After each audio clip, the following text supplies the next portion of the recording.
Vous écoutez le journal du télétravail de Management, votre rendez-vous quotidien pour télétravailler même déconfiné. Je suis Lomique Guillot, rédacteur en chef du magazine Management, et aujourd'hui nous allons parler freelance et télétravail. C'est parti. C'est le journal du télétravail.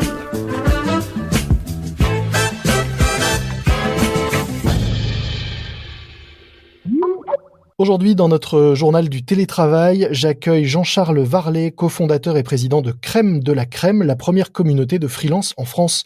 Bonjour Jean-Charles. Bonjour Lomique. Vous avez réalisé une grande étude auprès de votre communauté sur l'impact du confinement et de la crise auprès des freelances. Quels en sont, en deux mots, les principaux enseignements ? Cette étude, on l'a lancée, nous, début avril 2020, auprès de notre communauté de freelance. Les impacts qu'on a pu voir aujourd'hui, nous, c'est que ils étaient mitigés d'abord, avec environ 50% de nos freelances qui estimaient une baisse d'activité sur le deuxième trimestre aux alentours de 25%. Donc ça, c'est la partie des freelances qui s'en sortent plutôt bien, je dirais. Et ensuite, il y a l'autre partie des freelances qui, pour eux, ont observé un impact un peu plus significatif, avec 40% de nos freelances qui envisageaient un impact à hauteur de 50% sur leur chiffre d'affaires du deuxième trimestre. Donc c'est à géométrie variable, et ce qu'on peut voir, c'est que selon la nature d'activité, le constat change. Sur la population, disons, tech, sur la partie data, design, UX, là-dessus, on arrive à bien survivre à la crise. En revanche, sur des métiers plutôt communication, marketing, design, là, ça a été un peu plus compliqué pendant cette période. Donc, c'est mitigé et à géométrie variable. Alors ça, c'est sur l'aspect business. Sur l'aspect de l'organisation du travail lui-même, en revanche, j'imagine que le confinement et le télétravail forcé pour tous n'a pas réellement eu d'impact, puisque la population de freelance est, par définition et par nature, habituée à travailler à distance. C'est sûr que par nature, les freelances, ça a toujours été des personnes habituées au télétravail parce qu'ils le peuvent. Structurellement, ils le peuvent. En revanche, une bonne partie, nous, des freelances dans notre communauté, travaillent pour des grands groupes chez qui le télétravail n'est pas forcément naturel. Beaucoup de nos freelances en mission sont chez le client la plupart du temps. Mais ce qu'on a pu voir, c'est que pendant ce confinement, 90%, nous, chez Crème de la Crème, de nos clients, ont accepté de passer ces missions en 100% télétravail. Donc ça a été quelque chose d'assez significatif. On aurait pu croire que toutes les missions allaient être gelées, annulées, etc. Eh bien non, elles ont tenu. Les clients ont été assez flexibles et ont encouragé le télétravail. On a sondé, nous, notre population de freelance, et 65% des missions avant la crise ont été poursuivies en 100% télétravail. Donc ça nous montre quoi ? C'est que les clients ont accepté les règles du jeu, ont accepté le télétravail, et que dans l'ensemble, ça s'est plutôt bien passé. Donc nous, ce qu'on espère pour l'avenir, c'est que ce déclic-là, il va avoir pour effet de faire perdurer le télétravail. Aujourd'hui, sur toutes les nouvelles missions freelance, y compris celles pour les grands groupes, ce qu'on espère, c'est que ces missions-là, elles vont pouvoir être proposées en télétravail et non plus principalement sur site. On dit souvent que le recours au freelance permet de la flexibilité ou plus de flexibilité. Est-ce que vous pensez que la crise va finalement servir à cette population qu'on voit souvent comme plus fragile ou précaire, puisqu'au contraire, on va avoir plus tendance à leur confier des missions et avoir encore plus besoin d'eux dans une logique de flexibilité? Alors moi, ce que je peux vous répondre à mon niveau, c'est que les entreprises qui traversent la crise, elles vont avoir besoin d'énormément d'agilité et de flexibilité pour rapidement rebondir, rapidement rejoindre le chemin de la croissance, préparer la reprise. Et donc cette flexibilité, elle peut passer par le recours au freelance. Avoir du renfort en freelance aujourd'hui dans son équipe, c'est quelque chose qui peut se faire en quelques heures. On peut intégrer quelqu'un en moins de 48 heures dans son équipe. Donc ça, c'est de la rapidité, c'est de l'hyper-réactivité. Et ça, c'est permis par le modèle freelance. Donc je pense que le freelancing est une des réponses qui permettront aux entreprises de faire cette reprise. Mais bien évidemment, c'est pas la seule. De votre point de vue, est-ce que vous voyez déjà plus de demandes, des demandes différentes arriver auprès des membres de Crème de la Crème ? Je pense, comme beaucoup d'acteurs du freelancing, on a pu voir, nous, une certaine baisse de nouvelles missions sur la période mars, avril, mai.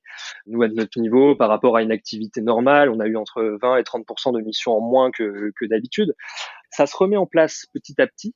Après, à savoir si la nature des missions va changer, c'est encore un peu tôt pour en parler. En tout cas, là, on sent aujourd'hui un début de reprise, je dirais, de l'activité. On dit qu'un des risques du télétravail, c'est de permettre, dans le futur, de délocaliser certains emplois qualifiés et que ce sont justement ce type d'emplois qu'on confie souvent aux freelances.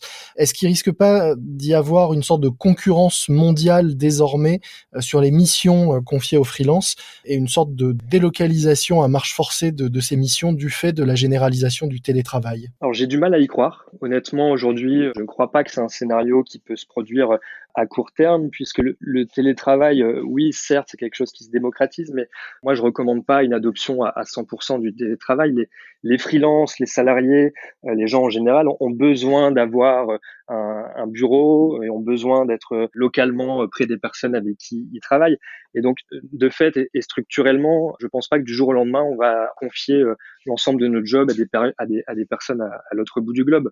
Certes, ça existe. Aujourd'hui, on a des personnes qui externalisent une partie de leur activité, mais de là à se dire qu'on va avoir une délocalisation, j'y crois pas. Même si Mark Zuckerberg, par exemple, explique que demain, il paiera ses salariés différemment selon l'endroit où ils se trouvent, qu'ils ne travailleront plus nécessairement au siège de Facebook, mais un peu partout dans le monde, et qu'il adaptera les salaires en fonction de leur géolocalisation. C'est possible, honnêtement, aujourd'hui, quand on est une entreprise complètement distribuée, globale, c'est évidemment possible de penser de cette manière. Après, quand on est une entreprise basée, par exemple, à Paris, je pense qu'on va continuer de recruter aux alentours de son entreprise, puisque les freelances, même si ils recommandent le télétravail, ont tout de même besoin d'avoir un contact avec leurs clients. Donc, je ne vois pas cette délocalisation arriver du jour au lendemain. Est-ce que vous pouvez en 2 mots nous rappeler quelles sont les principales missions qui passent par votre plateforme et le fonctionnement de Crème de la Crème pour ceux qui ne connaissent pas encore votre communauté? Crème de la Crème, c'est une communauté sélective de freelance tech,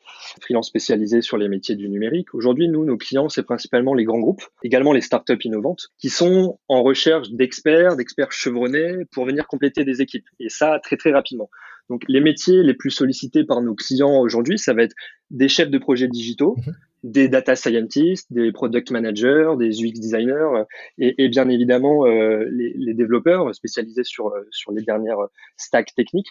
Donc, c'est l'ensemble de ces métiers du numérique. Je peux peut-être citer certains clients avec qui on travaille aujourd'hui. On travaille avec de grandes structures comme L'Oréal, Groupama, Air Liquide, Sodexo, Carrefour, la Banque Postale ou des startups comme Doctolib. Et sur le fonctionnement, aujourd'hui, c'est très simple. Vous avez une mission à confier à nos freelances à partir de votre brief de mission.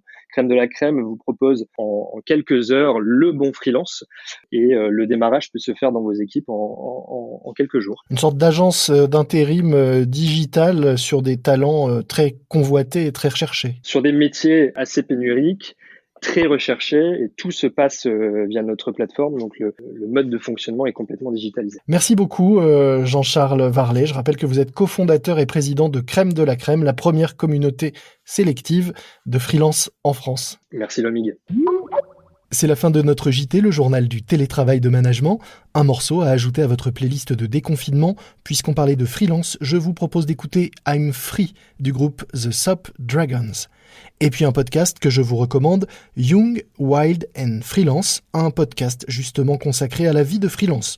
Toutes les semaines, des infos pratiques et des témoignages pour réussir sa vie de freelance. Young, Wild and Freelance sur toutes les plateformes de podcast. Des plateformes sur lesquelles vous retrouvez également notre podcast. N'hésitez pas à vous abonner et notez-nous au passage si vous aimez ce programme en nous donnant 5 étoiles. Moi je vous dis à demain, restez prudents, portez-vous bien et bon télétravail à tous.